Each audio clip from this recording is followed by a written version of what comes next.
Okay, this is our second session of the Mathematics of Wealth by Paul Gregg, and I want to give some real-life motivational examples. I hope to motivate young people. The habits and spending habits and other habits that you develop early in your life will largely dictate the quality of your life later on. And it's good to get good habits now. And understanding the time value of money, I hope to motivate you. Last time I said that investing in the stock market was generally give you a 10% return, and we took off 3%, so a 7% return on investment after inflation. This is the long-term look at the Standard & Poor's 500. This is 500 different stocks, and you can just invest in a fund that has a lot of different stocks in it. And some people say, the stock market is rigged for rich people. And if you invested at a high point and got out at a low point, like in the year 2000, different things happen. Yeah, you'd think, you only lose money in the stock market. But over time, if you just put it in and for 1 or 2 or 5 or 10 or 20 or 30 or 40 years, there has been for the last 90 years a good return on investment up to upwards of 10%. And so you can, if you want to, if you know things are going bad, you could get out of the stock market and just put your money in some other more secure place. And then when things start going up again, you say, okay, it's okay to get back in. But in general, it is paid fairly well. And it's historical data. It's not just my opinion. So I'm going to pick on coffee. It could be anything, though. Anything you spend money on that you don't really need. And so we're going to talk about how much coffee really costs you over the course of your life. Between the ages of 18 and 58, if you drink coffee at the average rate of an American, how much is it really costing you? Could be anything. Could be ice cream or fishing gear or whatever it is you want to spend your money on. But you ought to know money spent early in your life is more important than money spent later in your life because of the time value of the money. According to this article, the average American drinks 2.1 cups of coffee per day, and the typical cost is $3.28 per cup. But this could be anything. Anything you're spending $7 a day on. It could be fast food. It could be anything. So that works out to $209 a month in the stock market. If you invested it instead of spending it, and once a month you put in $209 to an account, and you got 7% annual increase on that, and that's a fairly reasonable thing over a long period of time, and you did it for 40 years, how much would you earn? How much would it be when you were 58 if you started when you're 18? So we're going to work in months. So 40 years is 480 months, and the interest rate is the yearly interest rate divided by 12. So it's 7.1 divided by 100 because that's percent, and then that's divided by 12. So this number here is what you multiply the principal, whatever you've got saved, you multiply it by that every month, and it gives you interest. The first month you have $209. The second month you've accumulated $1.24 because that's the interest. That's this $209 times this small number, and that's an extra $1.24.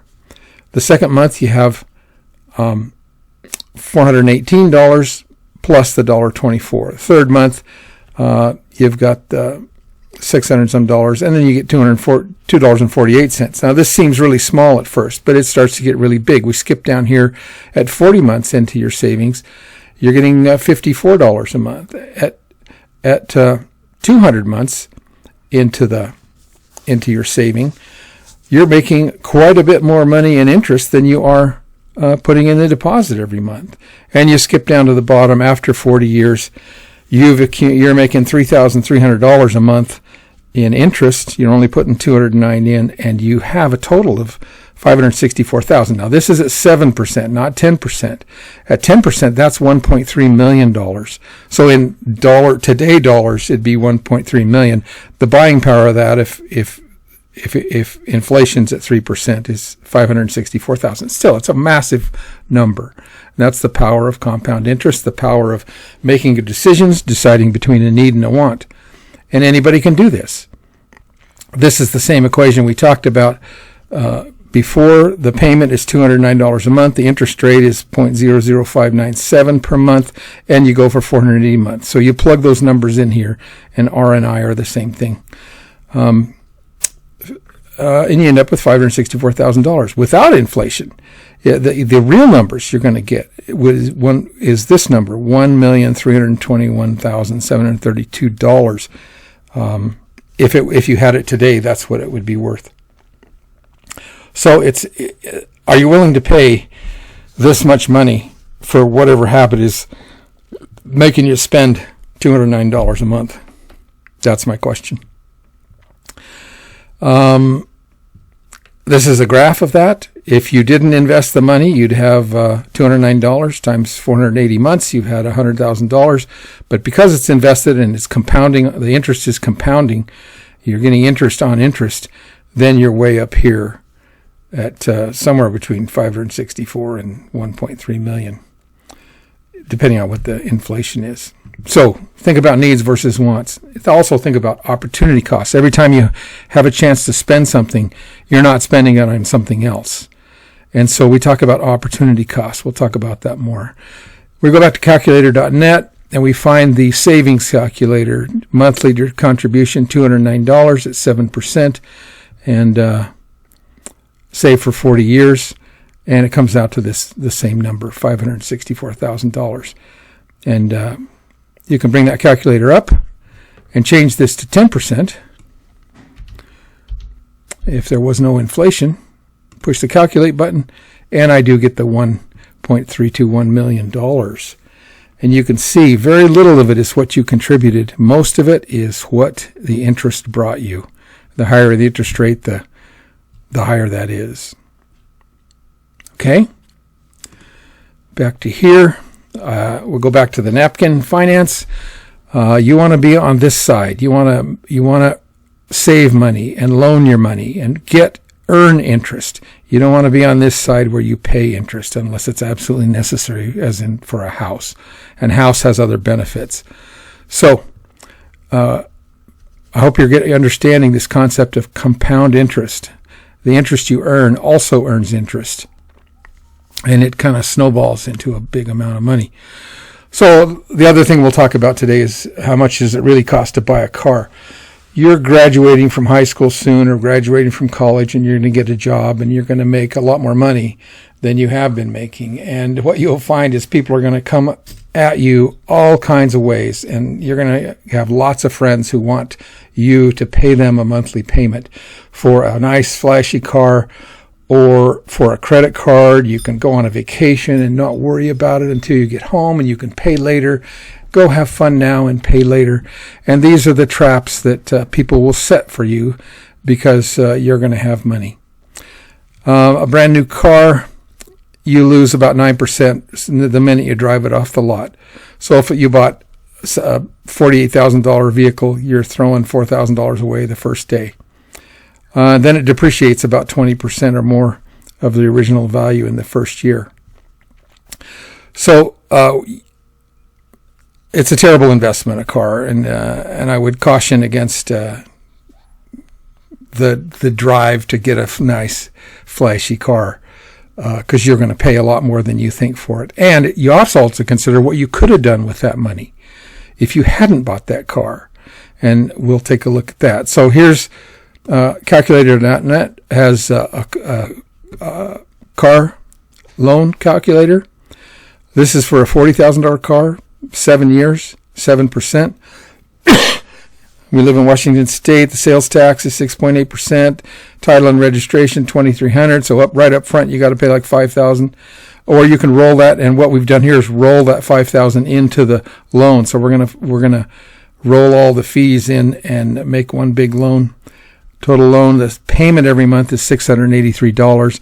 A lot of times they don't even want you to think about the how much nobody's going to tell you how much you really pay for it. They just say, you can afford that, $683 a month, and you'll just be popular because you're going to be running around in this nice flashy car.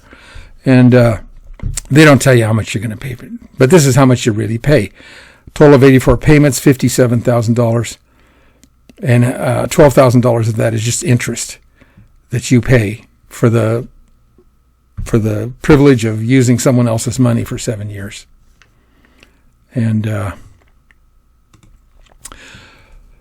you can learn to maintain an old car on YouTube. You have to, be smart about it. Now, instead of buying that new car, what if I'd have bought an old car for not very much, and I'd put that $607 a month into a stock market account and invested it at 10%, the stock market average? How much would I have in 7 years? $83,000 you'd have. Okay, you'd have an old car, but you'd have $83,000. Let's take a look at that. This is the savings calculator on calculator.net. We started out with $5,000, and then we put in a monthly contribution of $607, what our car payment would have paid, and we save it at 10%. We do it for 7 years. We calculate that. We end up with $83,500. And the interest we've earned is $27,000, and we contributed $51,000. There's the pie chart. There's the bars. So whenever you make one decision financially, you're making other decisions. If you're paying for a car, then you can't save that money. And then take a look at it. 7 years later, that car is worth maybe $12,000, and it needs work. Why not buy a 6-year-old car now for, $10,000, $12,000, and put $2,000 into it? Mechanics will tell you, after $80,000, $90,000, all those cars that people like, they need a new timing chain, they need brakes, and they need CV boots, a special part of most cars right now that wear out. Go ask a mechanic. Not a mechanic, don't ask him to fix your car. Ask him, what car should I buy? What is a good car that's about 6 or 7 years old, that retains its value really well, is easy to work on? They'll tell you. A good mechanic knows. He'll say, oh, you know what? The 2014 Subaru was a really good car. Nothing goes wrong with that thing. And about 90,000 miles, you have to do the timing chain. You have to put about $2,000 into it. And so what you do is you go buy the car, you put $2,000 into it, and you got a car that's going to last you 7 years and run really well. And mechanics know that, and they'll tell you that. So that's all I was going to talk about today. The next time we talk, I'll talk about buying a house and the how to handle credit cards. So thanks for listening, and I'll see you next time. Thanks. Bye.